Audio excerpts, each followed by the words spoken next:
ان کا نام تو اونچا ہی رہے گا، ان کا ذکر اونچا ہی رہے گا، تو یہ رب کا وعدہ ہے۔ لیکن ہم نے اپنا حصہ ڈالنا ہے، حضور کی مدح کا قیام کر کے ہمارے لیے اپنی سعادت مندی ہے جو ہم حاصل کرتے ہیں۔ حضرت حسان بن ثابت رضی اللہ تعالیٰ عنہ فرماتے ہیں ما ان مدحت محمدا بمقالتی لیکن مدحت مقالتی بمحمدی۔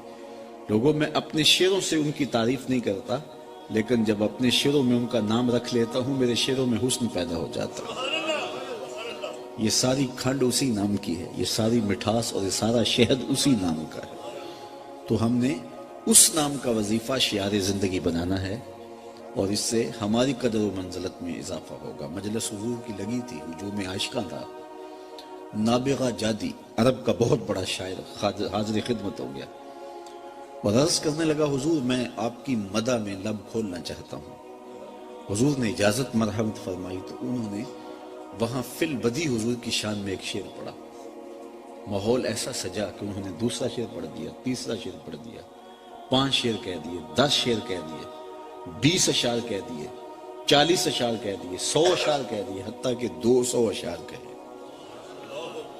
حضور خوش ہو گئے اور فرمایا لا یفدد اللہ فاقہ، اللہ تیرے منہ کی مہر نہ توڑے، اللہ تیرے منہ کی مہر نہ توڑے۔ حضرت قرظ بن اسامہ کہتے ہیں میں نے 80 سال کی عمر میں نابغہ جادی کو دیکھا ہے کہ ان کے دانت اولوں کی طرح چمکتے تھے، کیونکہ رسول اللہ نے فرمایا کہ اللہ تیرے منہ کی مہر نہ توڑے۔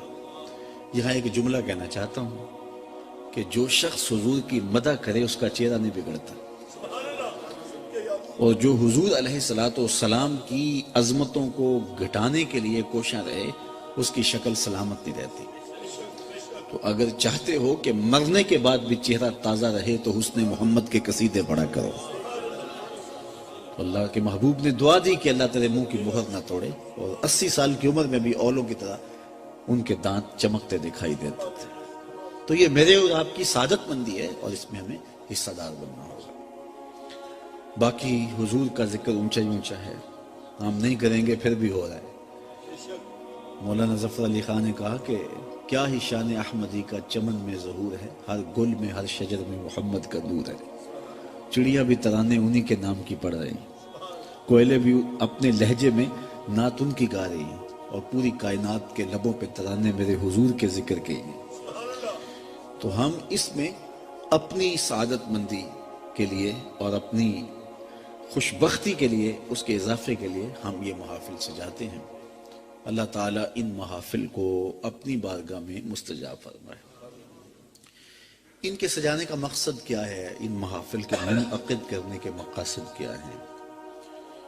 تو میں چونکہ لمبا خطاب کرنے کی عادت بھی نہیں رکھتا ہوں، اور میرے سے قبل بھی سلسلہ جاری رہا اور میرے بعد بھی سلسلہ جو ہے وہ شاید جاری رہے گا، تو میں صرف 3 باتیں ایسی محافل کے انعقاد پر جو ہمارا مقصود ہوتی ہیں آپ کے سامنے عرض کر کے اپنی گفتگو کو سمیٹ لیتا ہوں۔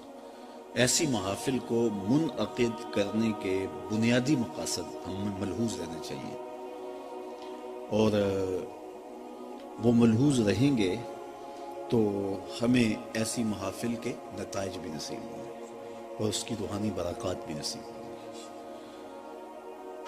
ایسی محافل کے ذریعے سے حضور علیہ السلام کی محبت کو نئی نسل کے اندر منتقل کیا جاتا ہے، اور حضور کی محبت کو نئی نسل میں منتقل کرنے کے زود اثر ذرائع بقول علامہ اقبال 3 ہیں۔ پہلا ذریعہ کثرت کے ساتھ حضور پہ درود پڑھنا، اور یہ محافل میلاد کا لازمی جز ہوتا ہے۔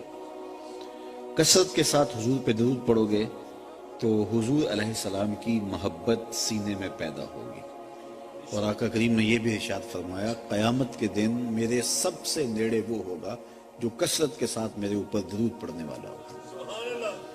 اس لیے ہم اپنی نئی نسل کو حضور پر کثرت سے درود پڑھنے کی ترغیب دیں، ان کے ہاتھ میں درود کی تسبیح دیں۔ ہفتوں عشروں میں دیکھیں گے کہ ان کے سینے حب رسول سے سرشار ہوتے دکھائی دیں گے۔ ویسے بھی آج کے دور میں درود متلاشیان حق کے لیے اکثیر ہے، 72-73 فرقے نوچ رہے ہیں اور ہر شخص اپنی جانب کھینچ رہا ہے۔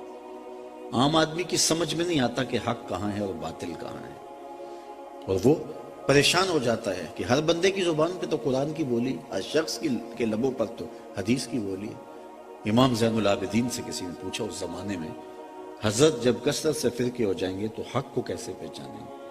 تو فرمایا جو اہل السنہ ہوں گے وہی اہل حق ہوں گے۔ تو سائل بڑا سیانا تھا، اس نے ایک سوال اور کر دیا، اگر بہت سارے لوگ اسی ٹائٹل کے ساتھ موجود ہوں تو اس میں اصلی سنی کی پہچان کیا ہوگی؟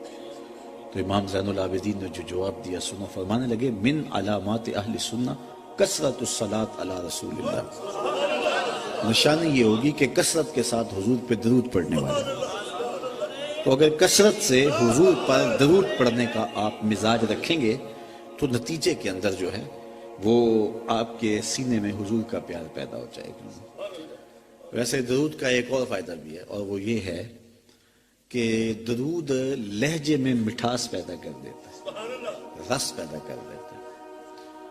علامہ اقبال علیہ رحمہ بہت بڑے شاعر ہیں، لیکن اہل نقد غالب کو بڑا شاعر مانتے ہیں، لیکن جو عزت اقبال علیہ رحمہ کو ملی ہے وہ غالب کا مقدر نہیں بن سکتا۔ کسی نے یہ راز اقبال سے پوچھ لیا کہ تیرے شعروں میں مٹھاس کہاں سے آئی؟ تو اقبال نے جو جواب دیا وہ یہی تھا کہ میں نے 1.25 کروڑ مرتبہ حضور پہ درود پڑھا، ساری کھنڈ نام محمد کیا صلی اللہ علیہ وسلم، میں تنہا کمال سخن کو نہ پہنچا، میرے شعر ہیں اور تاثیر ان کی۔ تو کہا میں نے کثرت کے ساتھ حضور پہ درود پڑھا ہے، لہٰذا رب نے میرے لہجے میں اثر ڈال دیا ہے، رس ڈال دیا ہے، تاثیر ڈال دی ہے۔ تو محافل میلاد درود کی کثرت کا ایک ذریعہ ہے۔ دوسرا مقصد ایسی محافل کے انعقاد کا حضور علیہ السلام کی سیرت کے عنوان کو چھیڑنا ہے، اور یہ حضور کی محبت کو نئی نسل میں منتقل کرنے کا ایک زو دستہ ذریعہ ہے، اور ہمیں بہت ضروری ہے کہ نئی نسل کے سینے میں حضور علیہ السلام کی سیرت کا اجالا کریں، اور یہ علماء کی ذمہ داریوں میں سے ہے، مشائخ کی ذمہ داریوں میں سے ہے، لیکن اب اس سے بڑھ کر والدین کی ذمہ داریوں میں سے ہے، اس لیے کہ نہ علماء وہ رہے، نہ مشائخ وہ رہے، اور نعت خوانی کی مجالس بھی وہ ماضی میں جیسے ہوتی تھی آج وہ نہیں ہے۔ کسی زمانے میں علماء جب واز کر رہے ہوتے تھے تو لگتا تھا کہ ان کی پشت پہ رسول اللہ کی تائید کا ہاتھ ہے، لیکن ظاہر ہے آج جو ہم نے سنے ہوئے نئی نسل وہ نہیں سن رہی۔ انہیں پتہ ہے کہ یہ مولوی صاحب کتنے روپوں میں بک ہو کے آئے ہیں اور ان کی قیمت کتنی ہے، ان کا وزن کتنا ہے، تو کیا وہ اثر کریں گے اور کیا وہ اثرات مرتب کریں گے۔ پیر بھی ایسے ہوتے تھے ماضی میں کہ جب ان کی حضور جاتے تھے دل ڈولتا تھا کہ پیروں کی نظر دلوں پہ ہوتی ہے، لیکن اب دل پہ نہیں ہوتی، دل کے اوپر لگی ہوئی جیب پہ ہوتی ہے، نظر پیچھے رہ گئی ہے۔ نعت خواں ہم نے ظہوری علیہ رحمہ کی محافل میں شرکت کی ہے، قاری زبید رسول کو میں نے سنا ہے، آپ نے بھی سنا ہوگا، اشکوں کی برسات ہوا کرتی تھی، لیکن آج وہ ہمیں نعت خواں نہیں ملتے۔ اب تو عورتوں کے دوپٹے باندھ کے آ جاتے ہیں اور عورتوں کے لباس پہن کے آ جاتے ہیں، برستے نوٹوں میں ان کی لے اور چمکتی ہے۔ تو اب مجھے بتاؤ کہ نئی نسل کہاں سے وہ عشق رسول لے گی؟ نہ پیر رہے، نہ مولوی رہے، نہ نعت خواں رہے۔ ایک اور ذریعہ تھا حب رسول کے حاصل کرنے کا، دادی اماں کا بستر۔ شام کو بچے سمٹ کے دادی اماں کے بستر میں گھس جاتے، امی ہمیں کہانیاں سناؤ۔ دادی اماں اس کہانی میں عشق رسول ڈال دیتی، اس میں اپنی معاشرت ڈالتی، اس میں اخلاقیات ڈالتی، اس میں تصوف ڈالتی، اس میں اپنی خاندانی اچھی روایات ڈالتی،